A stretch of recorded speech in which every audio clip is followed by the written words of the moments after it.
Yo, what's up? Dito tayo ngayon sa Ulanan Beach Resort, Bani, Pangasinan. Yun. Feature natin yung beach resort na ito. Ito sa bandang Barangay Ulanan sa bayan ng Bani. Yan. Meron parang pinaka-stage dito, no? Kaya lang medyo nabubulok na siya. Ayan, no? Ito yung pinaka-view deck niya. Yan. At tanaw dito yung karagatan. Ayan. So sa banda rito, no? Sa bandang area na yan ay nakahilera yung mga cottages. Dahil linggo ngayon walang kuryente sa bayan ng Bani, kaya ang daming tao, no? So doon kami nakapwesto sa side na yon. Yun, sa may hagdanan, naglagay kami ng lamesa doon. Ito ay pag-aari ng incumbent mayor ng Bani. No, ni shout out kay Mayor Gwen Palafox Yamamoto. Ayan. So yun, galugarin natin ang lugar. Let's go. So dyan kami sa bandang yan pumuesto, no? Yan, merong daanan dyan, nagdaanan. Doon ang parking lot sa banda ron. Ayan. Doon kami pumuesto sa bandang yon. Naglagay kami ng lamesa kasi nga puno na. Tapos dyan sa baba, no?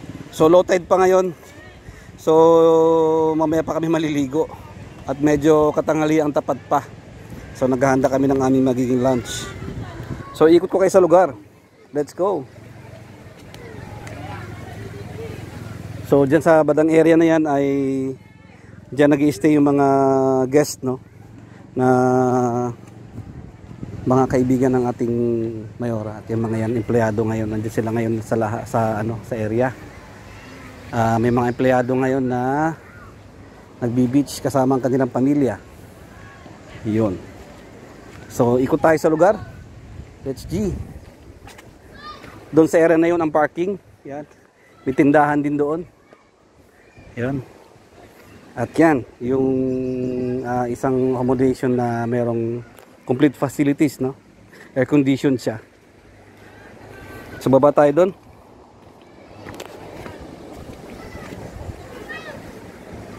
So maganda punta ang lugar to, lalo pag naka-motorsiklo. Mamaya papakita ko sa inyo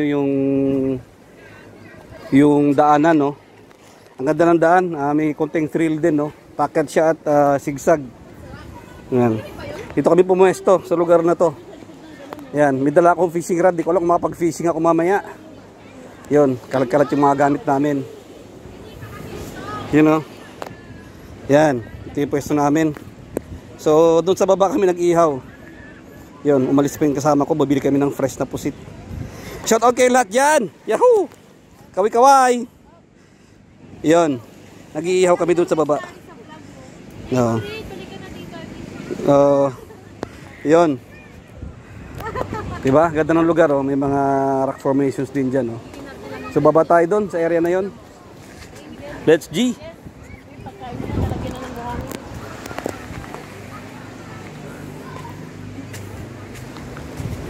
Yung hagdanan.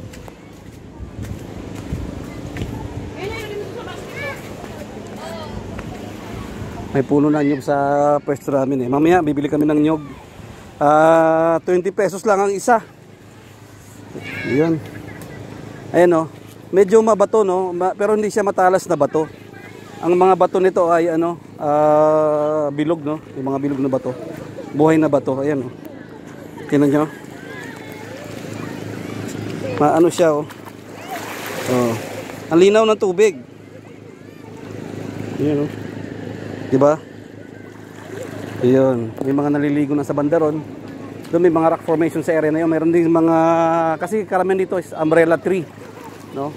So makita mo, no? May mga tao na silalim sila ng umbrella tree. Ayun. Dito tayo. So magmula dito hanggang sa area na yun, hanggang tuhod lang, eh. Pero may mga portion dyan na medyo malalim, no?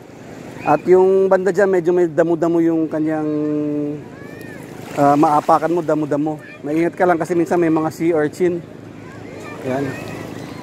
Na-feature ko na to noon. Ayan, o, yun yung hilera ng mga cottages, no? So puno ngayon, punuan ngayon. So punta tayo sa banda doon.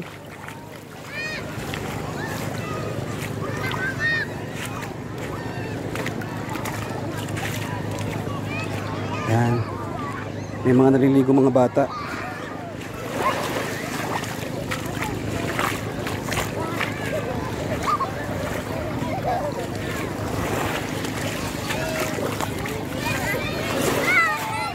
Ayan yung mga cottages, oh. 1, 2, 3, 4, 5, 6, 7, 8, 9, 10. 10 cottages. Yun, vape on. Yun, may nagbe-vape, no. Kasi sa di nakakala, mga ating pong negosyo ay vape shop.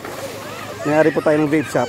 Shout out sa Dynamic Vapors Vape Shop sa Bani, Pangasinan at sa Caloocan, Capitol Park Homes, Caloocan. Yun. At meron din mga naka-ano sa area na yun, no. May mga naka-tent. Punong-puno nga. So sa banda ron, pero kasi parang malit na yugib, no. Kasi siyang parang tawag dyan. Parang shed na rin, no, shed. So lagi mag-stay doon. Yung nga lang, medyo lalakarin mo from the parking lot. Kaya naman pag nag-beach, eh. May konting beach. Yun. Shout out sa lahat, oh. Yan. Ganda, diba? Kasi lagi siya ng puno. Makikita nyo, no? Puro mga puno sa bandang itaas. Yan. Diba? Ganda. Yan dito, yan, puno ng tao. Mostly sa mga yan siguro dito sa bandang Pangasinan o maybe sa Balilan, no? From Balilan. Kasi nga, walang kuryente ngayon sa bayan ng Bali. Kaya lahat sila dito pumunta. Diba? Nasa ilalim sila ng mga puno sa gilid sa mga bato. Dito dito pumunta. Yan sila. Pumunta sila sa mga ilalim ng bato. Meron siyang parang lamesa, katupuan. Ayan. Ganda ng napapusuan nila. So mapapansin nyo. Meron parang upuan sila rin nato. Ayan. Diba? Yun. Nasa parang upuan. Kita po nga sila. Yung siya ang nagsasabandan. Yun. Shout out po. Salamat. Yan. Yan. Ganyan. Ganda diba? So ito yung pinaka-formation yan. Matay sa gilid. Parang yung mga upuan. So pwede pa mag-stay dito yung mga tao. Kasi ngayon, low tide. So mamaya ng konti, inabot ng tubig yan. Sa bandang gabi. Malalim sa bandang gabi. So matay sa bandang din, no? May mga ano pa din. Doon kasi pwede mag-fishing sa bandaron. Kasi merong parang shallow area doon. Meron parang kanal doon. So doon kami nakakuha ng malalaking isda. Sa area na yon. O, kung makita mo yung mga alon na yan, diyan bumabangga yung from the deep, no? So malalim sa area na yon, sa banda rito, mababaw na. Kaya makita mo may alon. Bumabangga sa parang pinaka-kantil, no? Pinaka-dulo nung ano. Parang kumbaga sa ano, bangin. Ayan. Hanggang doon may mga tao pa rin, no? Shout out sa inyo. Ayan, no? Kaway kayo, kaway. Ayan, no? Ayan sila. Hanggang doon. Tapos pag umikot ka sa banda ron sa konti, meron na naman siyang isang area na parang ano, buhangin pa rin, no? Pure buhangin, white sand. At sa banda ron, makita nyo, meron doon isang bato, eh.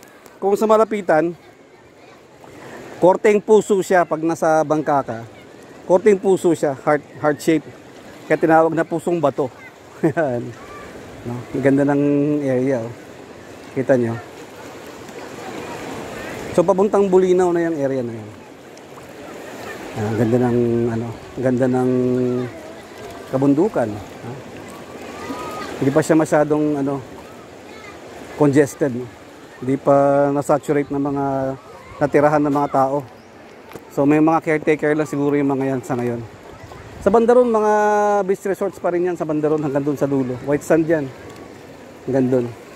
Malalim na kasi area na yan kasi dyan dumadaong yung mga bangka. So pag diniretso mo yan, yan yung fish port ng Ulanan. Okay, alright. Malinaw ng tubig, oh. Diba? Linaw, oh. Ito nyo. Ito yung inaapakan ko. Oh. Bato siya. Linaw ng tubig. Sarap tumambay dito, lalo ngayong summer. Yan. Diba?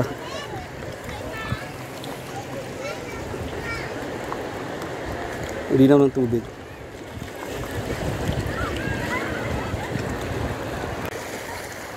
Dito naman tayo sa kabilang area na ito. Yan, sa may mga batuhan.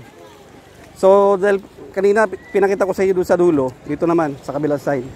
So dito mga iba nasa bato naman sila, nakapatong. At yung kanilang pinaka-shed ay yung umbrella tree. Yan. Yun. Ganda ng mga rock formation, oh. Di ba? Ganda.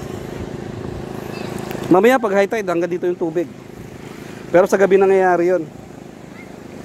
Mamaya siguro mga habadang hapon, mga alas 3, alas 4, high tide na yan, mataas na yan. Yan. Yan, dito sila pumesto sa may bandang ano, bandang batuhan. Yan. May cottages pa rin sa banda ron. At doon kanina, no, may resort tayo nakita doon kanina. Maraming sasakyan. May mga transient houses kasi sa banda dyan. Yan.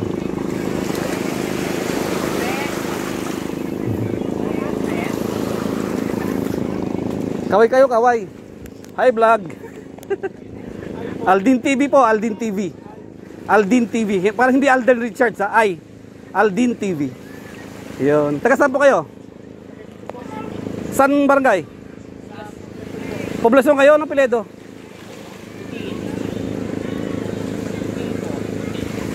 Kimbo?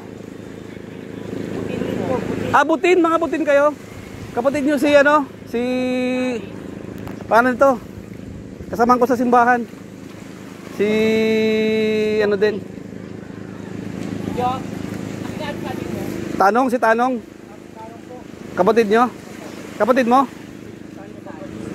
Ah, okay. Sa poblasyon din lang ako, Ortilio. Sige, enjoy, enjoy.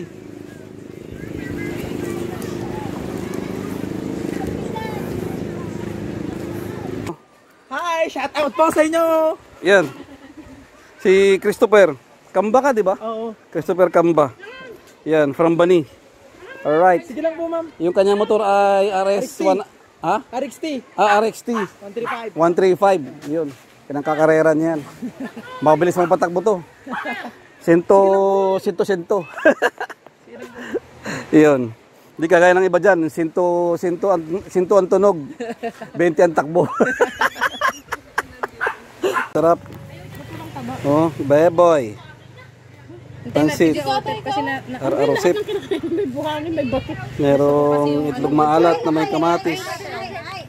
Merong langgunisa, hamonado. Yun, oh. Yung pusit ay nandun pa, lumalangoy pa. Yung huli pa. Kamaya konti. Yan. Anong pangalan mo? Oo. Jeka. Zaika, ikaw. Magkapatid kayo, no? Magkamukha kayo, eh. Oh, kumakaway din siya, oh. Oh, ikaw, anong name mo? Si Prince. Yun. Nagulat siya. Si Zaika tsaka si? Sainja. Glaisa. Saisa. Saija tsaka Saisa. Yun, kakaiba yung mga names ng mga bata ngayon, eh. Yun. Shout out sa inyo, mga pamilya Arizala. Po. Ayan. Si Nyanagan mo? Janmar.